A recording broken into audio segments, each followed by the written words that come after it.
Store سے free ہونے کے بعد میں جلدی سے گھر آیا کیونکہ آج مجھے دوبارہ سے مارکیٹ کے لیے نکلنا تھا کیونکہ کچھ چیزیں اسٹور کی شارٹ تھیں، جس کی وجہ سے میں جلدی سے گھر سے نکل پڑا اور کچھ دیر میں مین روڈ پہ تھا کہ یاک نعبد و ایاک نستعین، ہماری جان ہماری پہچان عمران خان صاحب ہمارے سامنے تھے۔ وہاں سے آگے میں مارکیٹ کی طرف نکل پڑا کیونکہ مجھے جلدی پہنچنا تھا اور یہاں میں تھوڑا سا مرتے مرتے بچا کیونکہ میری غفلت تھی، میں نے ذرا سپیڈ زیادہ رکھی ہوئی تھی تو میں ذرا سپیڈ اپنی سلو کیا کیونکہ مجھے مارکیٹ اب جلدی پہنچنا بھی تھا، اور کیونکہ اسٹور پہ سامان منگوانا تھا اور میں یہاں آصف کے پاس پہنچ چکا تھا ان کے اسٹور پہ۔ ان کا چھوٹا بھائی موبائل میں لگا ہوا تھا میری طرح۔ میں ان کے اسٹور میں انٹر ہوا اور سامان وغیرہ جو تھا وہ میں چیک کر رہا تھا، ان کے پاس کیا کیا چیزیں آج نیو آئی پڑی ہیں جو میں اپنے پاس لے جاؤں گا۔ مجھے یہاں سے کیونکہ آج آٹے کی ڈیمانڈ تھی میرے اسٹور پر تو مجھے آٹا لے جانا تھا۔ یہاں میں آصف بھائی کے پاس پہنچ چکا تھا اور عامر بھائی مجھے بلوٹوتھ دے رہے ہیں کہ پہلے سانگ سنیں۔ ماشاءاللہ سے جیسے بلوٹوتھ میرے ہاتھ میں ہی سانگ چلنا بھی بند ہو گئے تھے۔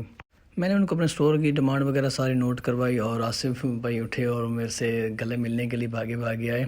وہ میرے سے گلے ملے آ کے کہہ رہے تھے کہ کل کے ولاگ میں آپ نے مجھے شامل نہیں کیا کہ میں نے کہا چلیں آج کے ولاگ میں فل ولاگ آپ پہ ہی اپلوڈ کر دیتے ہیں، اس میں کون سی بڑی بات ہے۔ تو میں نے ان کو ڈیمانڈ وغیرہ لکھوائی اور یہاں میں تھوڑا سا اپنے کھاتا وغیرہ چیک کر رہا تھا کیونکہ کچھ حساب میں گڑبڑ تھی، تو میں نے کہا چلیں تسلی سے حساب کر کے چیک کر لیتے ہیں۔ مارکیٹ سے واپسی پر جب میں اسٹور پر آ رہا تھا تو آگے ایک بہت ہی غضبناک ایکسیڈنٹ ہوا تھا۔ یہاں میں مجھے دو بھائی کھڑے ہوئے ڈیٹیل بتا رہے تھے کہ ایک بچہ روڈ کراس کر رہا تھا، دوسری طرف سے جو گاڑی تھی وہ کافی زیادہ سپیڈ سے آ رہی تھی، تو بچے کو بچانے کے چکر میں گاڑی کنٹرول نہیں ہوئی ڈرائیور سے، جس کی وجہ سے گاڑی دوسری طرف سے آنے والی موٹر سائیکل کے اندر گاڑی جا کے ٹکرائی اور گاڑی کی جو بیک سائڈ تھی وہ کافی زیادہ تباہ ہو چکی تھی، اور گاڑی کی جو فرنٹ تھا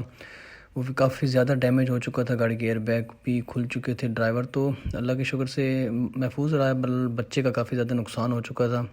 اور بائک والے کی بائک بھی کافی زیادہ خراب ہو چکی تھی۔ اور میں کھڑا یہاں پہ یہ سوچ رہا تھا کہ ابھی تھوڑی دیر پہلے جو میرے ساتھ حادثہ ہونے والا تھا تو اللہ پاک نے جیسے بھی کر کے بچا لیا، کچھ ایسا ہی حالات میرے ساتھ بھی ہونے لگے تھے، اللہ نہ کرے۔ تو گاڑی کی جو فرنٹ سکرین تھی وہ بھی کافی زیادہ خراب ہو چکی تھی اور بونٹ بھی بالکل تباہ ہو چکا تھا۔ بچے کی حالت کافی زیادہ خراب تھی، یعنی کہ ریسکیو 112 والے موقع پر پہنچ چکے تھے اور فرسٹ ایڈ اسے دے رہے تھے، بہرحال بچے کی حالت کچھ زیادہ بہتر نہیں تھی جس کے لیے ایمبولینس بلائی گئی تھی۔ تھوڑی دیر بعد میں وہاں سے نکل پڑا کیونکہ مجھے بائک کی سروس کروانی تھی اور میں پیٹرول پمپ پر گیا وہاں پہ سروس کروانے کے لیے، تو ایک بکری وہاں پہ کھڑی تھی۔ میں نے کہا چلیں تھوڑا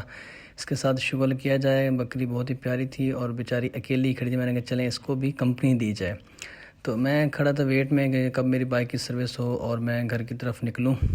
تھوڑی دیر میں میری بائک کی سروس سٹارٹ کر دی، انہوں نے کافی زیادہ چمکا دی تھی شیمپو اور سرف لگا کے بائک کو، کیونکہ تو تھی اپلائڈ فار اور پہلے سے نیو ہے تو خاصی کوئی زیادہ محنت بھی نہیں کرنی پڑی ان کو،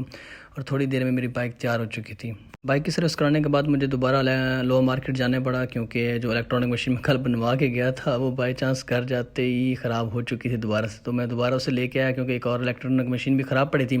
تو میں دونوں کو ساتھ ہی لے کے آیا کیونکہ میں نے کہا چلیں دونوں جا ہی رہے ہیں تو دونوں اکٹھی بنوا کے لے آتے ہیں۔ اور دوبارہ یہاں پہ دوسرا لڑکا اس کو کھول کے بیٹھا تھا، اس کا چیک کر رہا تھا کہ ایشو کیا ہے اس کا۔ یہاں اس کا مین ایشو تھا وہ ایک وائٹ کلر کی وائر ہوتی ہے جو کہ کل والے لڑکے کو سمجھ میں نہیں آئی تھی کہ کون سی چیز خراب ہے، تو آج انہوں نے تسلی سے کام کیا اور دوبارہ بہتر سے بنا کے دیا تھا، اور جو پھر میں الیکٹرانک مشین لے کے گھر کی طرف واپس نکل آیا۔